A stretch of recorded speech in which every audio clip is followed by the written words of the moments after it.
Well, sisters, can I be completely open and honest with you? After divorce and empty nest, there is a loneliness that nobody talks about.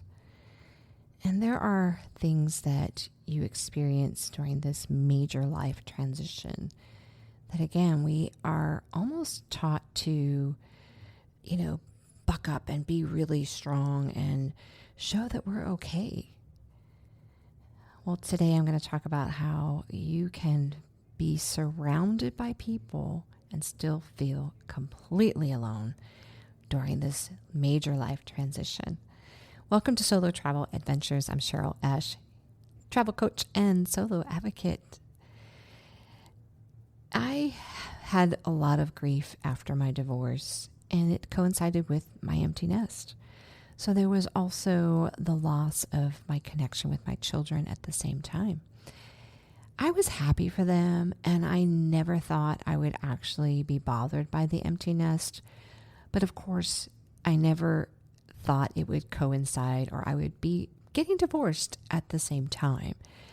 So it was a bit of a shock, and I went into severe depression, to be honest.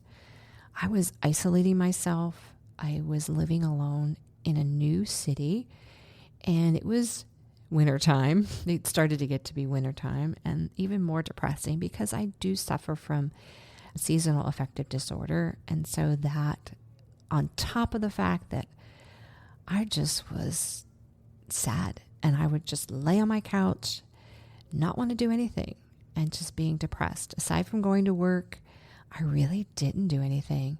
But when I got around family, friends, talked to people on the phone, I had to pretend that I was okay and that I was being strong and that this was a good thing and I'm capable. I'm going to rebuild a better life after this loss.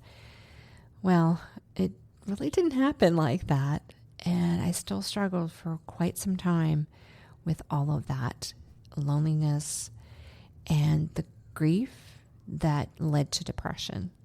And when you are depressed, it's hard to get motivated to really do anything. And that is something we as women almost try not to talk about because we want to be strong. We've been taught, especially if you're from the Gen X generation, we did everything. We were very capable to almost raise ourselves, but we were kind of raised to be tough. And so this has led into maybe if you're going through something like this, and maybe it's not divorce, but you're just suffering from a depression because you're isolated, or you are also going through some other major life transition that has changed your circumstances. And so you are having to just deal with all the emotions behind it. And we really often aren't allowed, so to speak, when we start to share our deep, intimate thoughts and emotions with people, they don't want to hear it. They just want the surfacey. Yeah, I'm good. Okay, everything's great. But the minute we start to open up and share deeply how we're feeling, it's almost like people just shut you out. And I actually had that happen. I was going through a pretty difficult time, even just in early 2024. And I was sharing with my best friend that I don't get very raw with her, but I was getting very vulnerable and raw with her. And I was even crying over the phone. And as I started to do that, because that's not typically what I do with her, I allow her to talk mostly. She basically said she needed to get off the phone. And I was so hurt.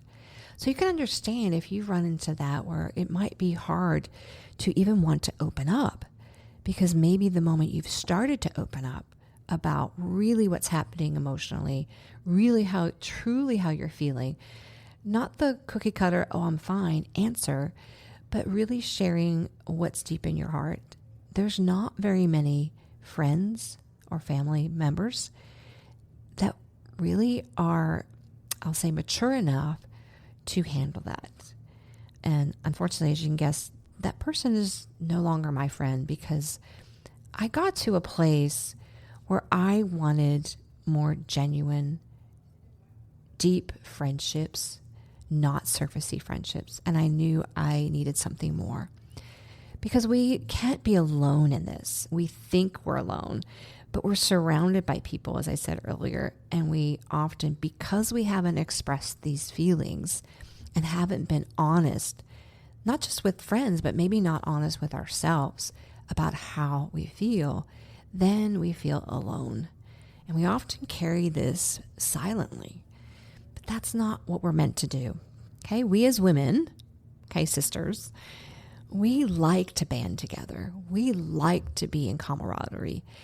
And if maybe this is you and you are thinking, okay, I need to get away, or I really need to find new friends, but you are feeling alone, maybe a really small, and when I say small, group trip, like 12, no more than 12 people in your group, where it's all women and maybe even all solo travel women.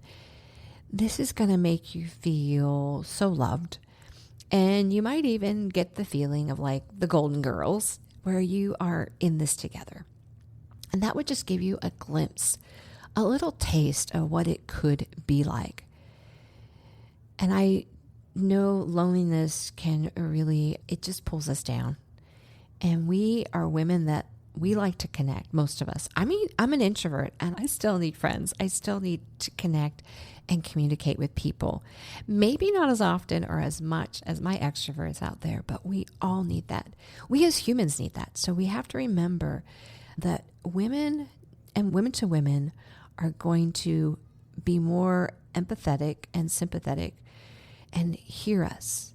They're going to hear us because they've possibly been there. Whereas a man, maybe you are married and you want to share this with your spouse, but maybe they don't quite understand what you're going through, that you have this grief or you're lonely because of maybe, again, your empty nest. Maybe it's not divorce, or maybe you are transitioning and not working a corporate job anymore. So you've lost your identity there. And so you're feeling a little lonely and lost. A man may not quite understand that feeling.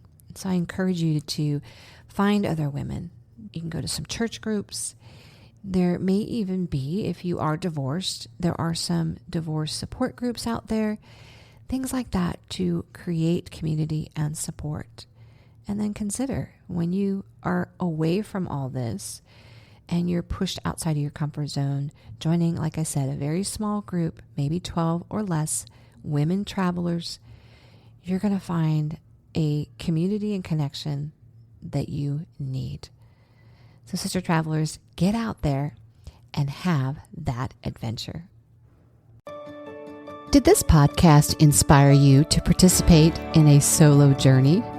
Well, my hope is that all women 50 and up have the courage and opportunity to experience at least one solo trip in their lifetime.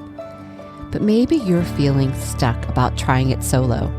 With my one-on-one travel coaching program, I can help you have a transformative trip, especially for those who are needing healing. Go to my website, CherylBeckEsch.com, and check out the program. Travel is a wonderful vehicle to heal.